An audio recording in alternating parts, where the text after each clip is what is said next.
दूसरी बात जो मैं सिग्निफिकेंट बताना चाहूंगा, ऋषि सोनक साहब ने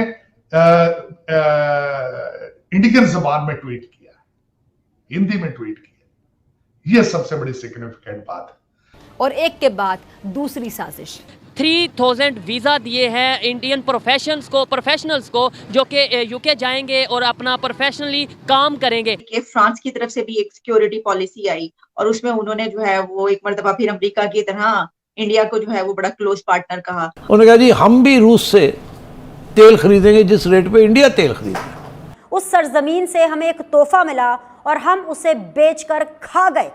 गैर मुल्की खातून सहाफ़ी का ट्वीट और भारतीय सहाफ़ी का वॉल स्ट्रीट जर्नल में आर्टिकल। इमरान खान ने अपने पास रखने के बजाय कौड़ियों के मोल बेच दिया। नाजरीन, ना सिर्फ ये बाइसे शर्मिंदगी है कि इमरान खान ने तोहफा बेच डाला।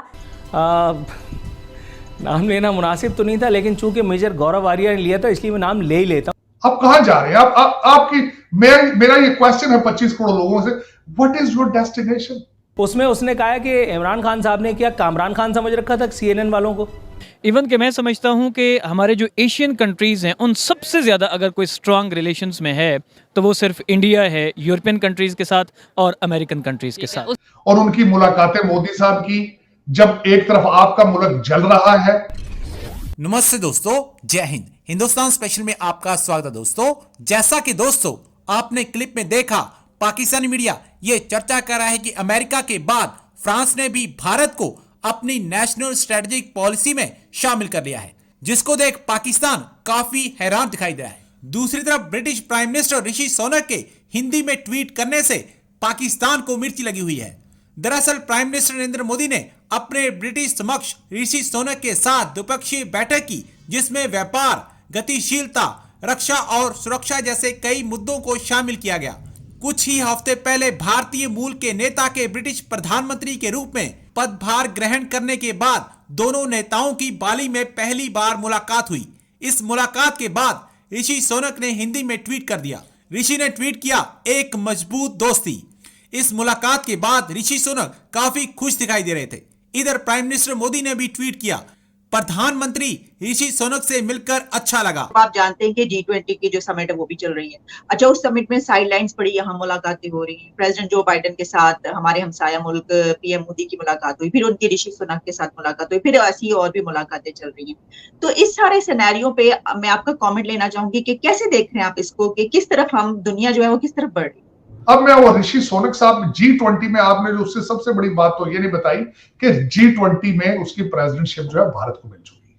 जी जी, इसका सबसे बड़ा सिग्निफिकेंट हमारे रीजन के लिए जरूरी था कि हमारे पड़ोसी जो है अब वो उसको एक साल को अपना पीरियड लीड करेंगे। और दूसरी बात जो मैं सिग्निफिकेंट बताना चाहूंगा, ऋषि सोनक साहब ने इंडियन जबान में ट्वीट किया, हिंदी में ट्वीट किया। यह सबसे बड़ी सिग्निफिकेंट बात है। और दूसरा, ट्रेड की बातें उन्होंने ऋषि सोनक साहब से की और उनकी मुलाकातें मोदी साहब की, जब एक तरफ आपका मुल्क जल रहा है, आप अपने कपड़े जूते घर को खुद आग लगा रहे हैं। भारत जो है वो फॉरेन डिप्लोमेसी में नई मंजिलें तय करता जा रहा है। और दूसरा इसके, और आप जब आपकी मोटरवे बंद है, आपके 13-12 साल के बच्चे अपने कपड़ों को और घर को आग लगा रहे हैं, और ये अभी शुरुआत हुई है।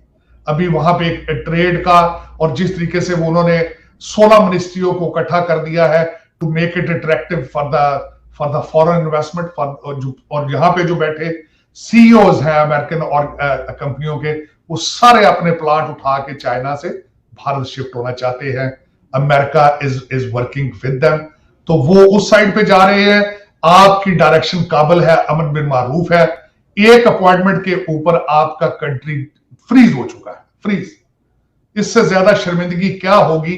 और आपकी स्किल्स की सबसे नीचे तोशा खान की वीडियो निकल रही है। तोशा खाना है या खाना खराब है, उसकी वीडियोस दोबारा नए से चल चुकी हैं। सियासतदानों की वीडियोस के ऊपर आपकी सियासत हो रही है। आपके जो वो थे हैकर भाईजान, तो आपके तो आप दुख होता है, अफसोस है। G20 की देखे, मैं कल देख रहा था, खुशी भी थी कि चलें जी हमारे पड़ोसी हैं वो आगे जा रहे हैं, G20 में मुलाकातें हो रही हैं। दुख हो रहा था जब देखता हूं कि आपके एक सबसे पॉपुलर लीडर, मैं आलिया आपसे बल्कि क्वेश्चन करूंगा कि खान साहब ने अपने घर के बाहर इतने ज्यादा बंकर बनाने की क्या जरूरत थी? वो रेत की बोरियों की दीवारें बनाई गई हैं वहां पे।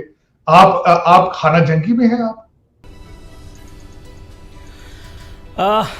आपने ये सवाल पूछ ही लिया है तो मैं बयान कर दूं। आपने, मेरा ख्याल है, मेजर गौरव आर्या, उसकी एक वीडियो देखी होगी इमरान खान साहब के इन तमाम इंटरव्यूज़ के हवाले से। अच्छा, दुश्मन भी अगर काम की बात करे तो उसको ज़रा तहम्मुल से सुनना चाहिए। वही हज़रत अली रज़ियल्लाहु तआला अन्हु वाली बात के, ये मत देखो कौन कह रहा है, देखो क्या कह रहा है। नाम लेना मुनासिब तो नहीं था, लेकिन चूंकि मेजर गौरव आर्या ने लिया था इसलिए मैं नाम ले ही लेता हूँ, क्योंकि मेरे कंधे पे किसी अच्छे खान भी केस नहीं कर सकते इस एक बात पे, तो क्योंकि मैं हवाला दे रहा हूँ उस एक वीडियो का।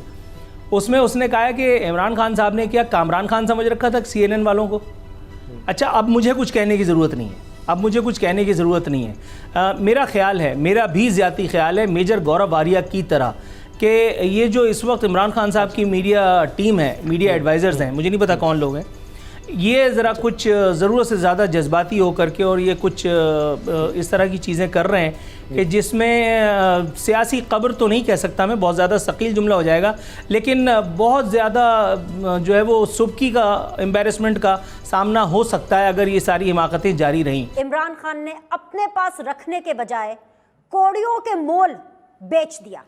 नाजरीन, ना सिर्फ ये बाइस शर्मिंदगी है कि इमरान खान ने तोहफा बेच डाला, बल्कि ये बात उससे भी कहीं ज्यादा शर्म की है कि वजीर आजम पाकिस्तान के लिए बनाया गया वो खसूसी तोहफा इस वक्त बकौल इमरान खान दुबई के किसी फ्रॉडिये और इंटरनेशनल लेवल के क्रिमिनल की मलकियत है।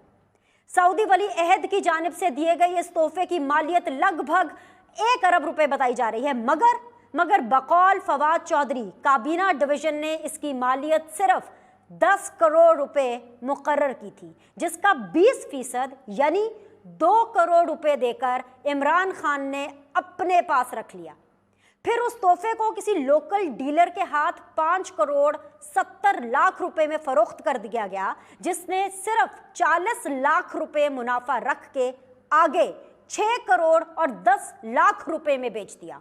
और यूं सऊदी वली अहद के हुक्म पर तैयार किया गया वो तोहफा वजीर आजम पाकिस्तान से मुत्तहिदा अमारात के किसी उमर फारूक नामी शख्स के पास पहुंच गया, जिसका दावा है कि उसने ये खास तोहफा फराह खान से $20 लाख में खरीदा है। इमरान खान इसे भी अपने खिलाफ एक घिनौनी साजिश करार दे रहे हैं, कानूनी कार्रवाई का ऐलान भी कर रहे हैं, मगर यहाँ 100 बातों की एक बात है, यानी सीधी बात। और सीधी बात यह है कि इस पर तो बहस हो सकती है कि तोहफा किसे बेचा गया और कितने में बेचा गया, मगर यह बात एक अटल हकीकत है कि इमरान खान ने सऊदी अरब से आया ये नादिर तोहफा चंद रुपयों की खातिर बेच डाला।